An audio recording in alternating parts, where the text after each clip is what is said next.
자, 이 180페이지에 이제 법률행위 취소죠. 취소의 의의가 나옵니다.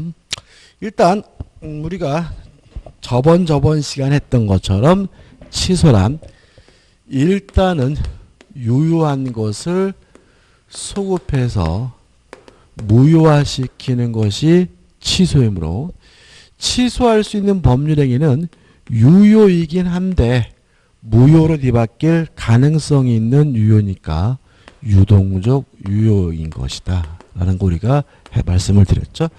그래서 의의는 일단은 유효한 것을 소급해서 무효화시키는 게 취소죠. 자, 취소와 구별 개념이 나오는데 철회라는 말은 뭐냐면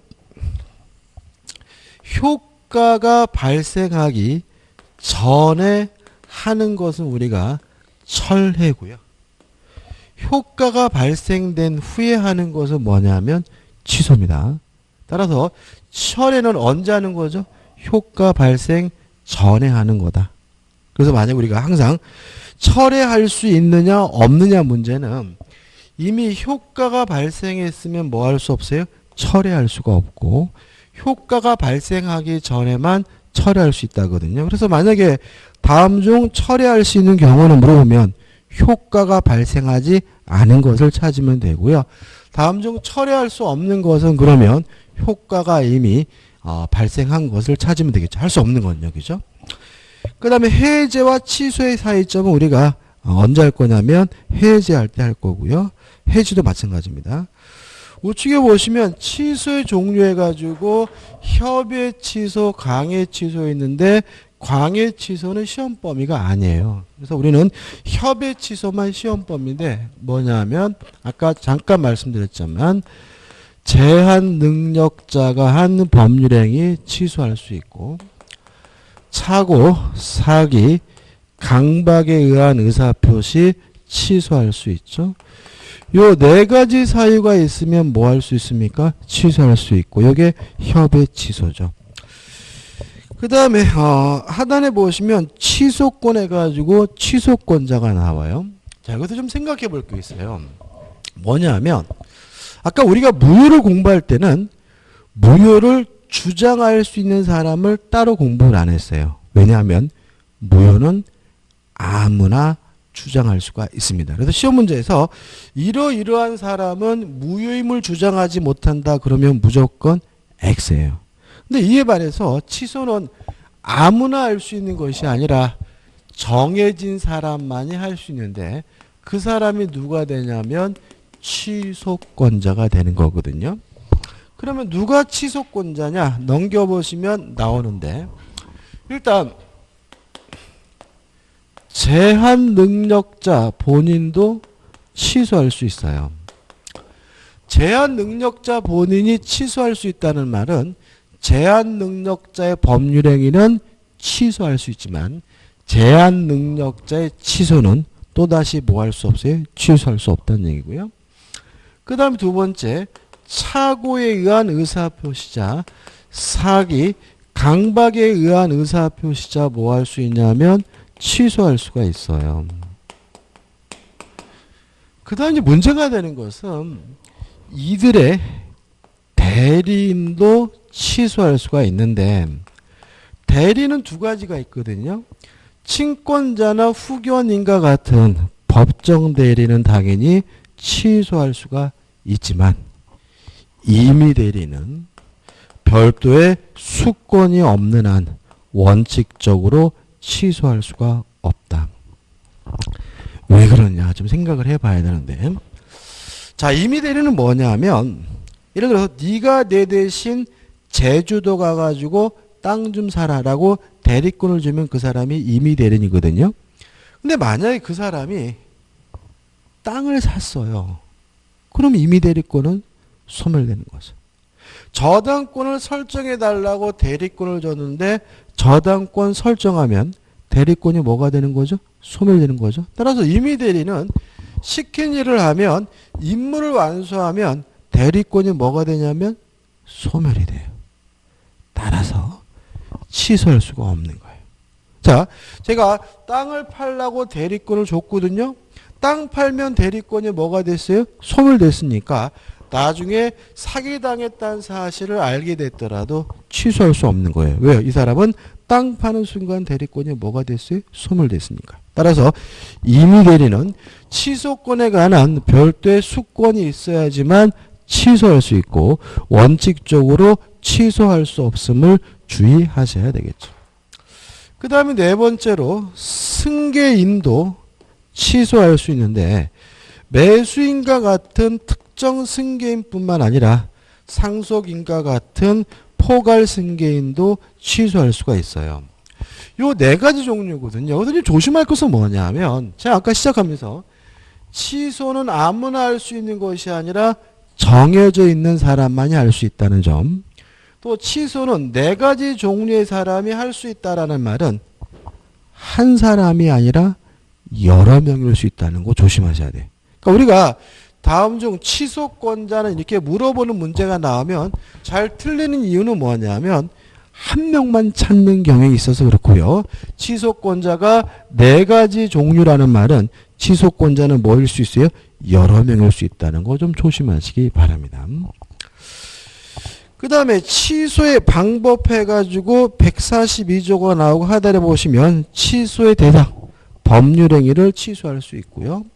우측에 보시면 취소의 방법 해가지고 원칙, 말로 하든 문서로 하든 어떤 방법이 상관이 없습니다. 다만 예외적으로 재판상으로만 할 수 있는 것이 있는데 여러 가지가 나와 있지만 우리는 한 가지만 기억하시면 돼요. 사해 행위의 취소는 재판을 통해서 해야 된다. 사행위가 뭐였죠? 채무자가 돈을 갚기 싫어서 재산을 도피시키는 행위를 우리가 사해행위라고 하고 이런 채무자의 재산 도피 행위에 대해서 채권자가 취소할 수가 있는데 이거 우리가 채권자 취소권이라고 하고요. 이러한 채권자 취소권 행사는 반드시 재판을 통해서만 할 수 있다는 거 주의하시기 바랍니다. 이것만 기억해 주시죠. 따라서 나머지 취소는 말로 하든 문서로 하든 어떤 방법이 상관이 없고요. 그 다음 넘겨보시면 취소의 상대방이 나와요. 자, 취소권자가 누구에게 취소를 하느냐? 취소 상대방인데 어떻게 기억하면 되냐면요. 이렇게 기억하시면 돼요. 원래의 법률행위 상대방이 취소의 상대방이다. 여기서 원래 법률행위라는 말은 취소하고자 하는 그 원래 법률행위 상대방이라는 얘기거든요. 그럼 예를 들어보면 이렇게 되는 거죠. 갑이 미성년자인데요. 을과 만나가지고 매매 계약을 했어요. 근데 미성년자인 갑이 법정 대리인으로부터 동의를 받지 않고 매매 계약을 했어요. 그리고 갑이 을에게 이전 등기를 해줬고요. 을이 또다시 정과 만나서 이전 등기를 해줬거든요. 자, 요 매매 계약이 미성년자가 제한 능력자가 동의 없이 했다는 이유로 취소하고 싶어요. 첫째, 취소권자는 누굴까요? 누가 취소할 수 있죠? 다시 한번요. 미성년자가 법정 대리인의 동의 없이 매매 계약을 했어요. 그래서 요 매매 계약을 미성년자 제한 능력자가 했다는 이유로 취소하고자 해요. 취소권자가 누구죠? 일단 갑 취소할 수 있겠죠. 왜요? 제한 능력자 뭐 할 수 있어요? 취소할 수 있으니까요. 또 없나요? 자, 아까 제가 네 가지 종류라는 말은 취소권자가 뭐예요? 여러 명일 수 있다는 얘기거든요. 또 누가 취소할 수 있죠?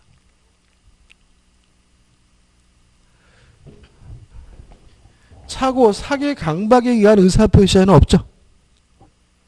대리인, 법정 대리인 있나요? 있죠.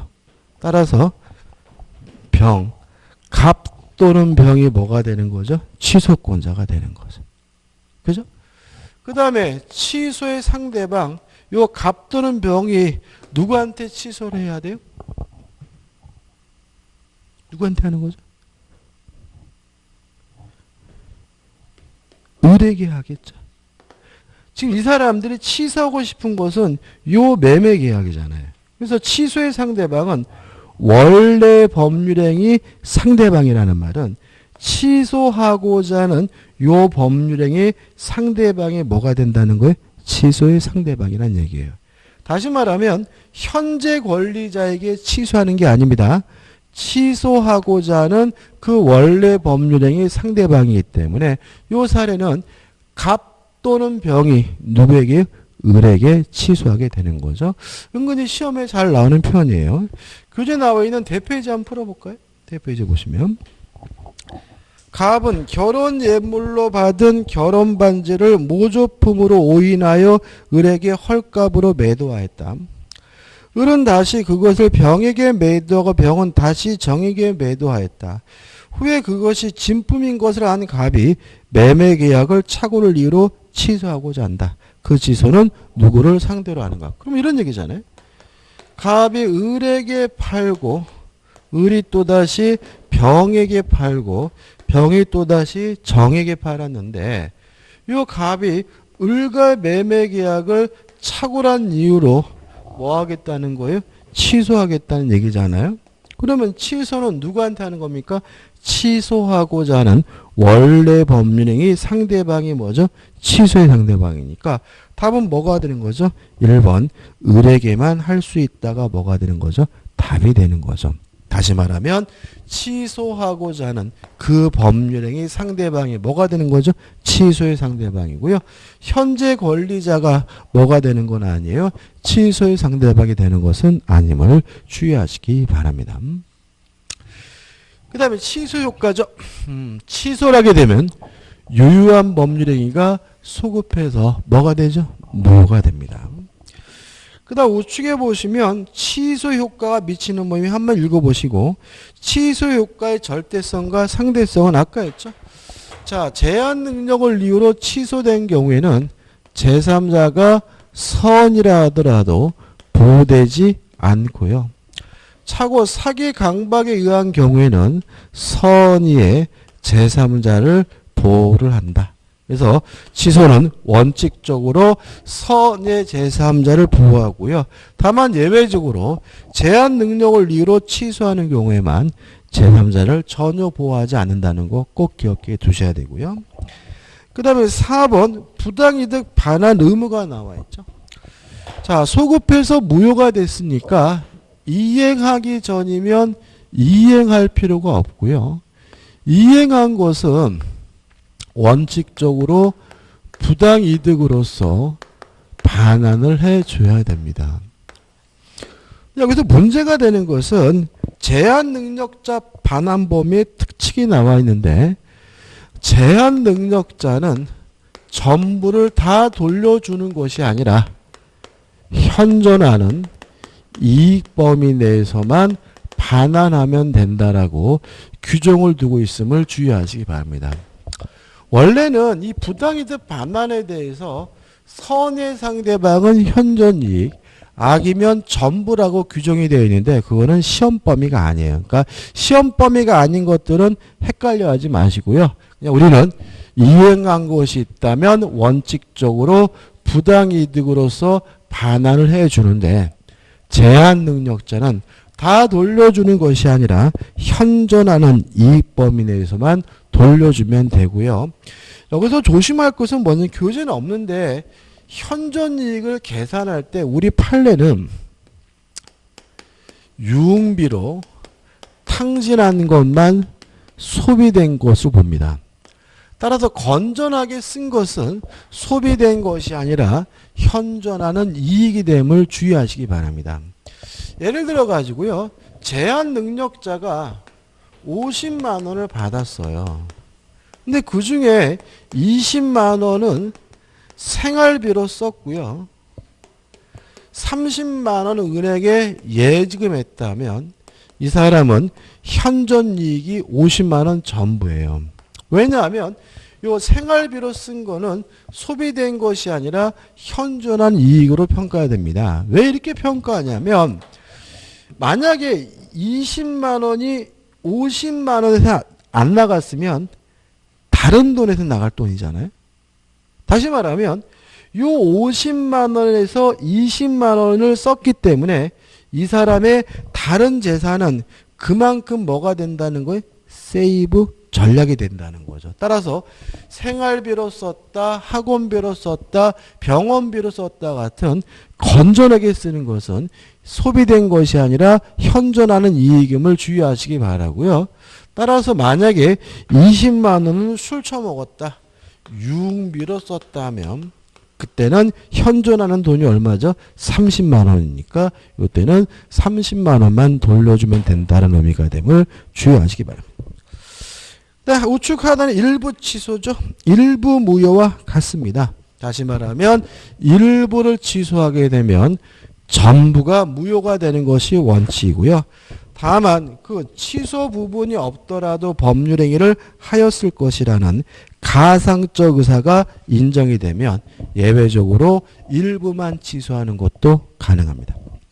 그 다음에 187페이지 오시면 이제 뭐가 나오냐면 취소할 수 있는 법률행위의 추인이 나와요.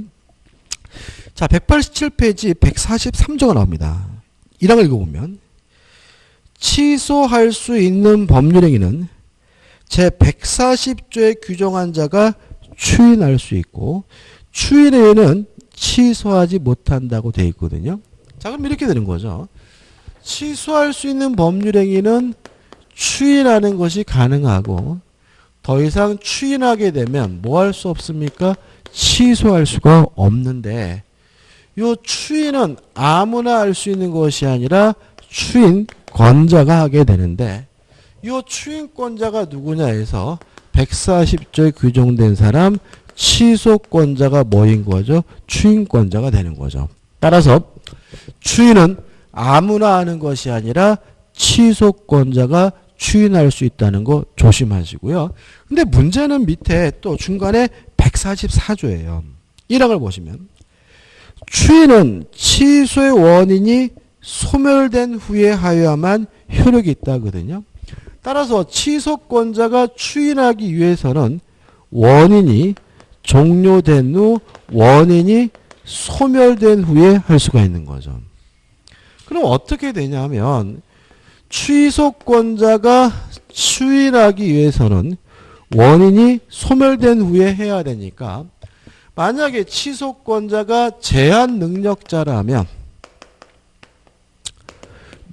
능력자가 된 후에야 비로소 뭐 할 수 있어요? 추인할 수가 있는 거고요. 또 취소권자가 추인하기 위해서는 원인이 소멸된 후에 해야 되니까 착오, 사기, 강박에 의한 의사표시자는 그 상태에서 벗어난 후에야 비로소 뭐 할 수 있는 거죠? 추인할 수가 있는 거죠.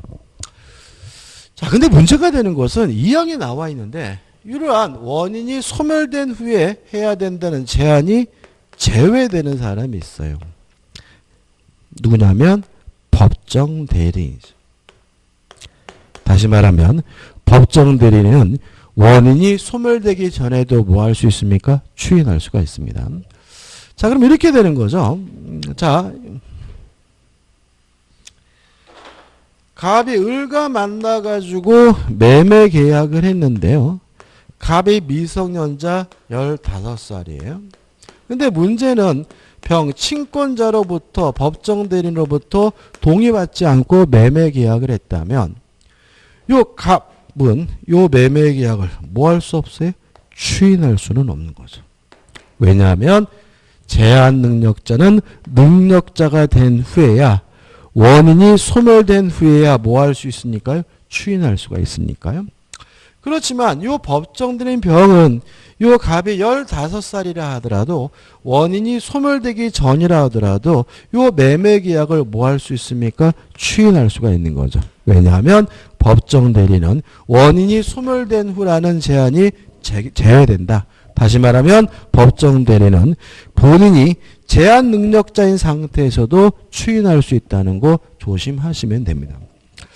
자, 일단 요건해가지고 2번 취소 원인이 종료된 후 마지막에 법정 대리는 취소 원인의 종류를 묻지 않고 언제든지 추인할 수 있다는 말이 나와 있고요. 3번 취소할 수 있는 법률행위인 줄 알고서 해야 되고요. 넘겨보시면 4번 법률행위 상대방에 대하여 하여야 되겠죠.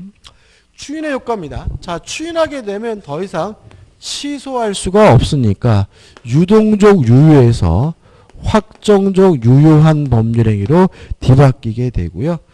2번 수인의 취소권자가 있는 경우에는 아무나 추인하면 더 이상 취소할 수 없다는 말이 나와 있죠. 그 다음에 이제 법정 추인입니다. 자, 추인은요, 명시적으로 할 수도 있고 묵시적으로도 할 수 있는데, 요 묵시적 추인을 특별히 뭐라 그러냐면 법정 추인이라고 해요. 그러면 결국은 법정 추인이라는 것은, 묵시적 추인이라는 말은 결국 무엇을 말하냐면은 추인으로 볼 수 있는 행위가 존재하면 그 행위가 존재하는 것만으로도 뭐가 된다는 거죠? 추인이 된다는 얘기죠. 다시 말하면 추인한다고 말한 것은 아니지만 추인으로 볼 수 있는 뭐가 있으면요, 행위가 있으면 그 행위가 있는 것만으로도 뭐가 된다는 얘기예요? 추인이 된다는 얘기인데, 조심할 것은 이것도 언제 해야 되냐면 원인이 소멸된 후에 해야 된다. 다시 말하면 요 추인으로 볼 수 있는 행위가 존재한다는 이유로 법정 추인이 되려면 제한 능력자는 능력자가 된 후에 차고 사기 강박에 의한 의사표시한 그 상태에서 벗어난 후에 해야 되는데, 그러면 요 행위가 뭐가 있느냐 해가지고 교재를 보시면 145조에서 총 6가지 사유가 있어요. 그래서 우측에 189페이지에 이러한 내용이 자세히 뭐가 되어 있냐면 설명이 되어 있거든요. 근데 문제는 요거를 머리 글자 떼서 외울 것은 아니에요. 크게 기억하시는데 일단은 이렇게 기억하시면 돼. 이행과 관련된 행위는 법정 추인이다. 그 다음에 권리를 일부든 전부든 양도하는 것은 법정 추인이다. 이렇게 크게 두 가지로 기억하는 겁니다. 자, 왜 그러냐면 예를 들어서 사기를 당했어요. 사기 상태에서 벗어난 후에 이행과 관련된 행위를 하면 뭐하지 않겠다는 뜻이죠? 취소하지 않겠다는 뜻이니까 뭐가 되는 거죠? 추인이 되는 거죠. 또 만약에 취소를 하게 되면 부당이득으로서 뭘 해야 돼요? 반환을 해야 되는데, 부당이득으로 반환해야 될 것을 다른 데 팔아먹으면 뭐하지 않겠다는 뜻이죠? 취소하지 않겠다는 뜻이니까 이행과 관련된 행위와 권리를 양도하는 것이 뭐가 되는 거죠? 법정 추인입니다. 그러면 우측에 보시면, 자 보세요. 가 전부나 일부의 이행이죠? 이행입니다. 나 이행의 청구도 이행과 관련된 거죠? 다 경계라는 말이 나오죠. 경계라는 말은 이것도 이행인데, 경계라는 말은 뭐냐면 계약의 종류를 바꿔서 하는 이행을 경계라고 해요. 예를 들어서 제가 아파트를 분양받았어요. 근데 아파트를 분양받았으면 매매 계약을 한 거죠. 매매 대금을 줘야 되는 거죠. 근데 중도금을 대출로 바꾸게 되면 중도금을 준 것이 되거든요. 이게 뭐예요? 경계예요.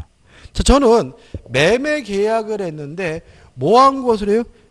대출 계약을 함으로써 중도금을 지급한 것이 되는 거잖아요. 이런 걸 우리가 뭐죠?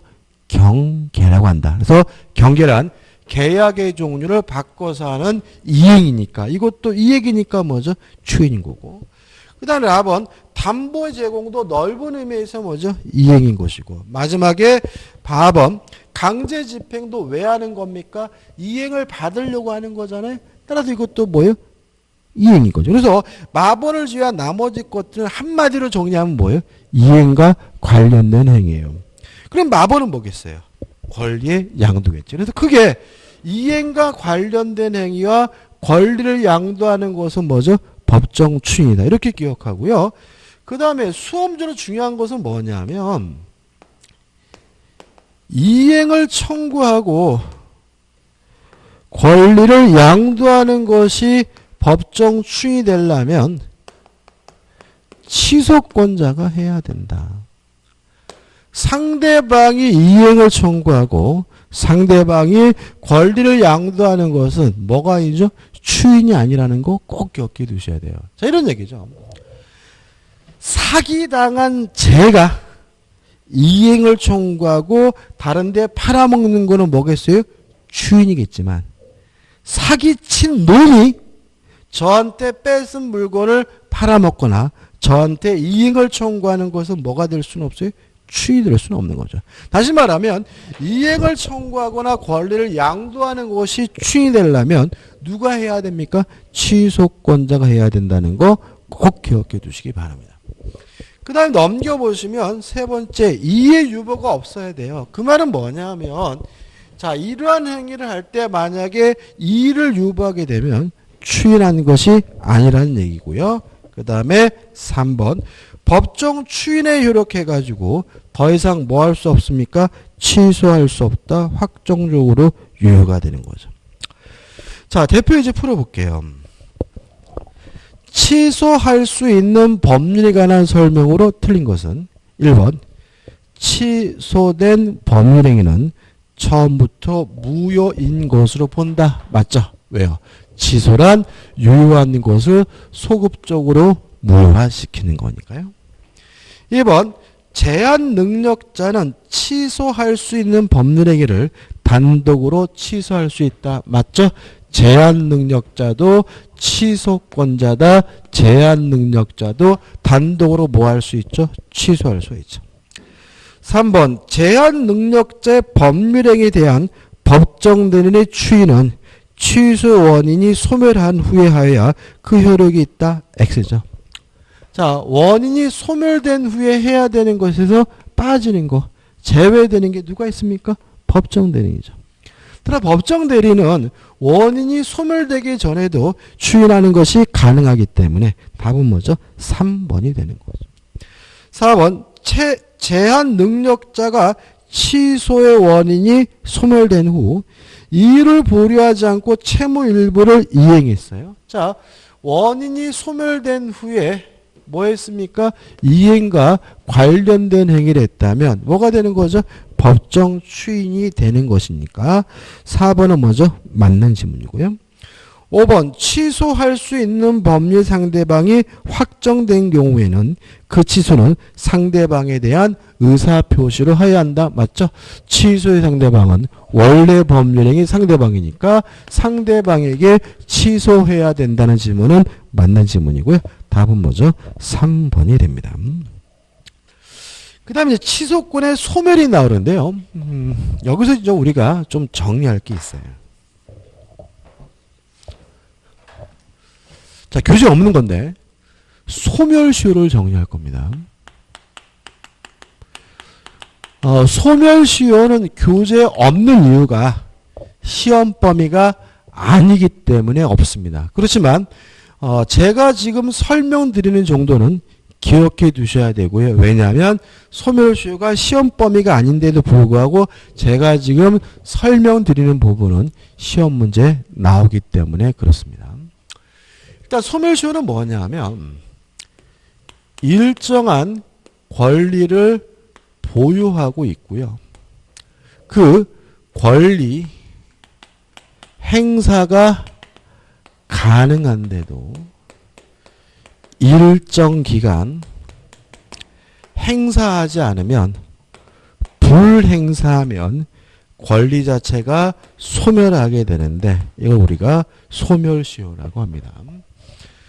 좀 긴데요. 길게 적은 이유는 제가 설명드리기 위한 것이고요. 쉽게 말씀드리면 권리를 행사하지 않고 방치하면 권리가 소멸되게 되는데 이러한 제도가 뭐냐면 소멸시효다. 이렇게 기억하시면 돼요. 다시 말하면 소멸시효란 권리를 행사하지 않고 방치하면 권리가 소멸되는 제도가 뭐죠? 소멸시효다. 이렇게 기억하시면 되는데 여기다 좀 살을 보실 겁니다. 첫째, 요 권리, 소멸시효에 걸리는 권리는 뭐가 있느냐?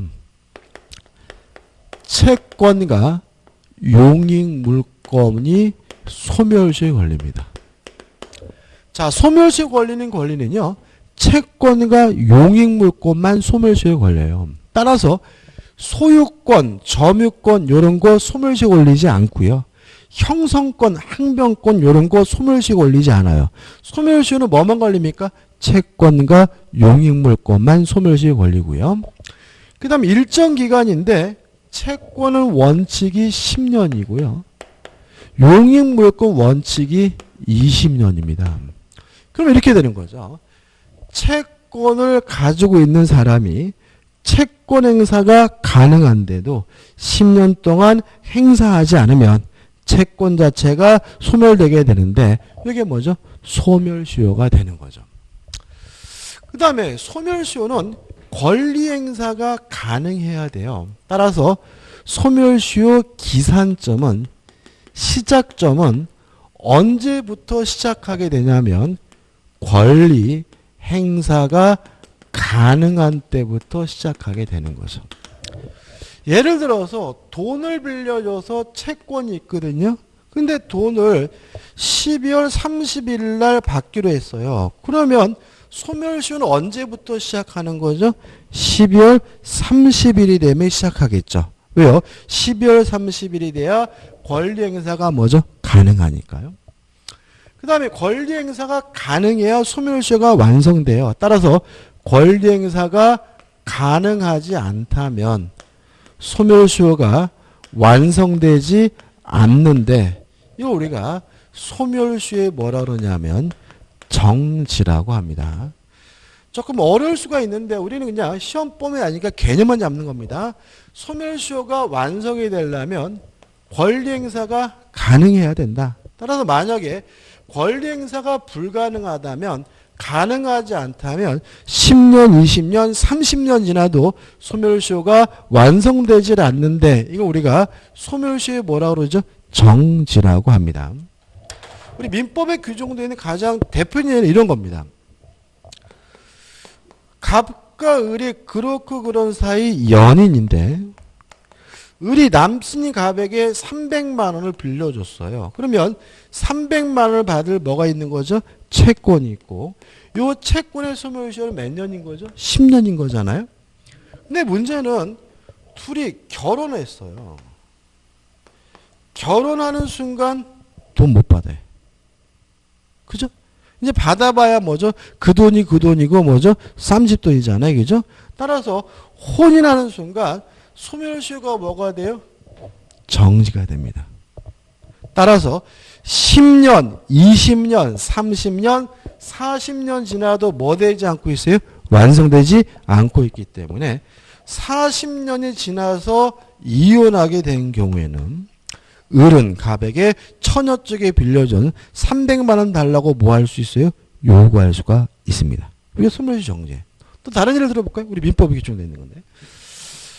5살 먹은 꼬마가 있는데 설날 할아버지한테 세뱃돈 20만 원을 받았어요. 그럼 누가 나타납니까? 엄마가 나타나죠. 너 얼마 받았어? 할아버지가 20만 원 줬는데 엄마가 보관해 줄게 해가지고 엄마가 보관해 주겠다는 이유로 요 20만 원을 뭐죠? 가져갔어요. 그러면 요 5살 먹은 꼬마 아이에게 뭐가 있어요? 채권이 있는데 돈 못 받죠.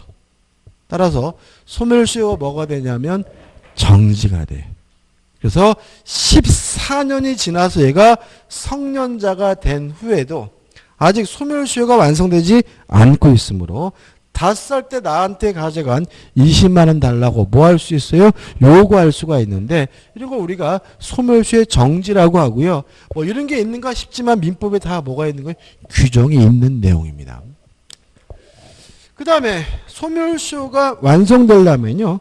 권리를 행사하지 않고 방치하고 있어야 돼요. 따라서 만약에 권리를 행사하게 되면 소멸시효가 중단이 되고요. 중단이 되면 소멸시효는 새롭게 다시 시작하게 됩니다.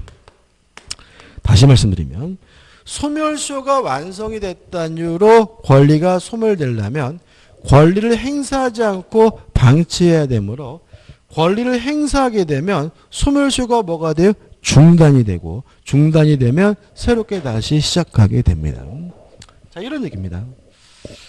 자, 연인인 갑과 을이 있는데 을이 갑에게 남친에게 300만 원을 빌려줬어요. 채권이 있는 거잖아요. 근데 둘이 결혼을 안 했습니다. 그러면 소멸시효가 멈추지 않고 뭐가 되겠어요? 진행이 되겠죠. 몇 년짜리겠어요? 10년짜리. 그래서 을이 갑에게 9년이 됐을 때 내 돈 내놔라 자식아라고 자신의 채권을 행사하게 되면 요 시점의 소멸시효가 뭐가 돼요? 중단이 되기 때문에 또다시 몇 년이 주어지게 돼요? 10년이 또 주어지게 돼요. 또 10년 되기 전에 권리를 행사하게 되면 소멸시효가 뭐가 돼요? 중단이 돼가요. 또다시 몇 년이 주어져요? 10년이 주어지게 되는 거죠.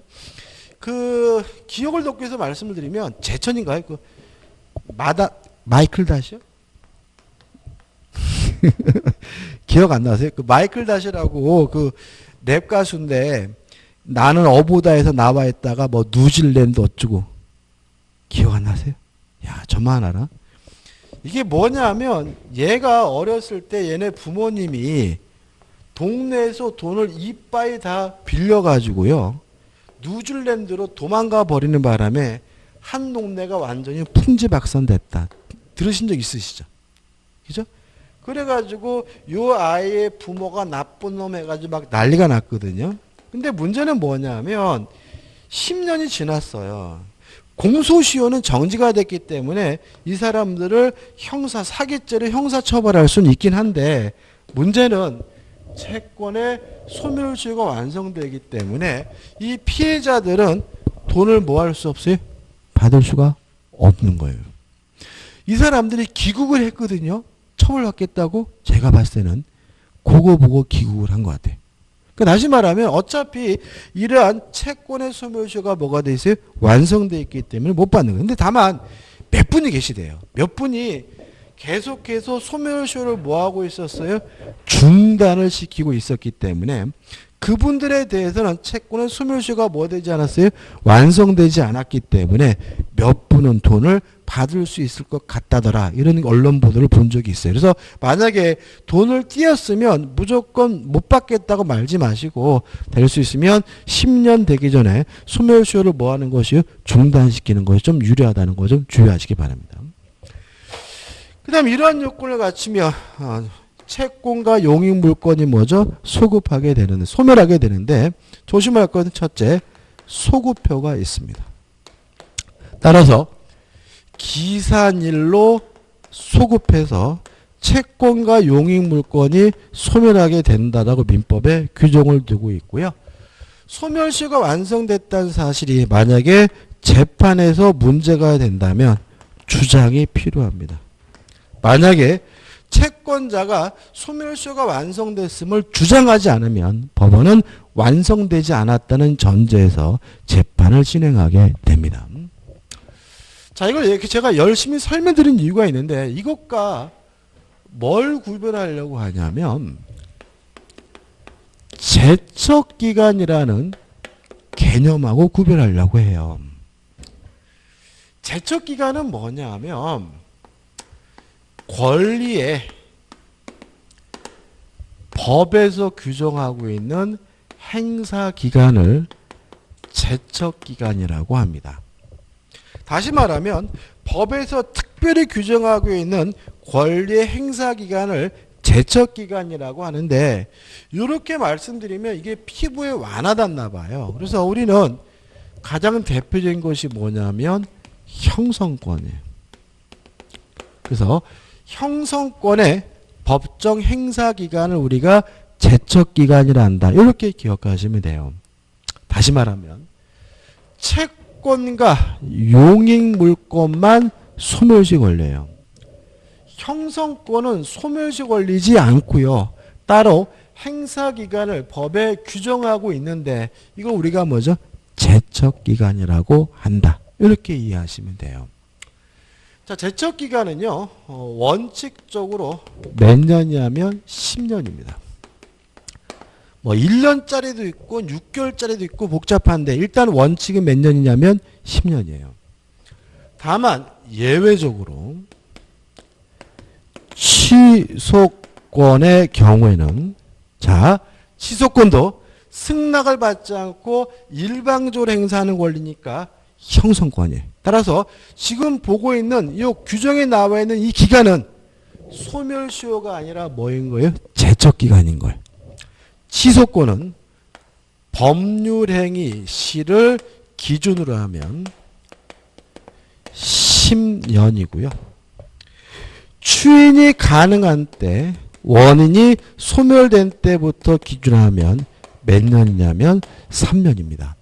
다시 말하면 취소권은 행사기간에 제한이 있는데 법률행위를 한 날로부터 10년, 추인이 가능한 날로부터 3년이고요. 둘 중에 하나라도 지나게 되면 더 이상 뭐 할 수 없습니까? 취소할 수 없다는 거 주의하셔야 되고요. 그 다음에 세 번째. 자, 이 제척기간의 중요한 특징은 정지제도가 없고 중단제도가 없어요. 따라서 불변기간입니다. 자, 이게 무슨 말이냐면 소멸시효의 경우에는 정지제도가 있고 중단제도가 있기 때문에 기간이 뭐 하게 돼요? 늘어나게 돼요. 따라서 만약에 정지 사유가 있거나 중단 사유가 있다면 10년, 20년, 30년 지나도 채권이나 용익물권은 뭐 할 수 있어요? 행사할 수 있는 거잖아요. 근데 제척기간은 정지제도와 중단제도가 없기 때문에 정해진 기간에 뭐 할 수 없어요? 늘어날 수가 없어요. 그래서 뭐죠? 불변기간이라고 하고요.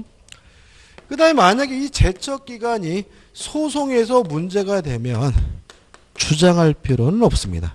다시 말하면 법원은 제척기간이 경과됐는지 안 됐는지 직권으로 판단해 주고요. 다섯 번째, 효과인데 소급효가 없어요. 따라서 제척기간이 경과가 되면 기간이 만료된 때부터 권리를 행사할 수 없게 됨을 주의하시기 바랍니다. 그래서 지금 제가 요 취소권에 관한 행사기간이 있고 교재에 요 행사기간은 소멸시효가 아니라 제척기간이라고 나와 있기 때문에 제가 설명드리고 있는데 요 정도는 꼭 기억해 두셔야 되고요. 시험에 잘 나온다고 생각하시고 정리하시면 됩니다. 자, 교재 192페이지 보시면 대표 예제가 나와요. 오늘은 요 대표 예제를 풀고 수업을 끝낼 겁니다. 192페이지. 무효와 취소에 관한 설명으로 틀린 것은 1번. 무효인 가등기를 유효한 등기로 전용하기로 약정하는 거 가능하지만 소급하지는 않습니다. 따라서 그 가등기는 소급하 유효한 등기가 된다. X가 되죠. 답은 뭐죠? 1번이죠. 2번. 취소권은 추인할 수 있는 날로부터 3년 내에 법률행위를 한 날로부터 10년 내 행사해야 한다. 맞는 지문이고요. 3번. 무효인 법률행위를 사후에 적법하게 추인한 때에는 다른 정함이 없으면 새로운 법률행위를 한 것으로 보아야 한다. 맞죠? 무효인 법률행위는 추인하면 원칙적으로 새로운 법률행위가 됩니다. 4번. 무권리자가 갑의 권리를 자기 이름으로 처분한 경우 갑이 그 처분을 추인하면 처분행위는 효력이 갑에게 미친다. 맞는 지문이죠. 왜냐하면 추인이라는 말 자체가 추후에 인정한다는 얘기니까요. 5번. 무효행위 추인은 그 무효 원인이 소멸한 후에 하여야 그 효력이 있다. 맞습니다. 다시 말하면 취소할 수 있는 범의 추인은 원인이 소멸된 후에 해야 되는 것처럼 무효행위 추인도 원인이 소멸된 후에 해야 된다는 것이 의미가 있는 거죠. 예를 들어서 이런 얘기입니다. 의사 무능력자의 법률행위는 추인할 수 있잖아요. 근데 만취 상태에서 추인한다고 해봐야 의미가 없는 거죠. 술이 깨고 나서 추인한다고 해야 의미가 있는 것이니까 무효행위 추인도 언제 해야 됩니까? 원인이 소멸된 후에 해야 됩니다. 오늘 여기까지 할 거고요. 다음 주에는 법률행위 부과는 인문과정 때 안 합니다. 띄워놓고 다음 주에 어디로 갈 거냐면 물권법으로 들어갈 거거든요. 그래서 다음 주에 물권법 수업도 많이 참석해 주시기 바랍니다. 고맙습니다.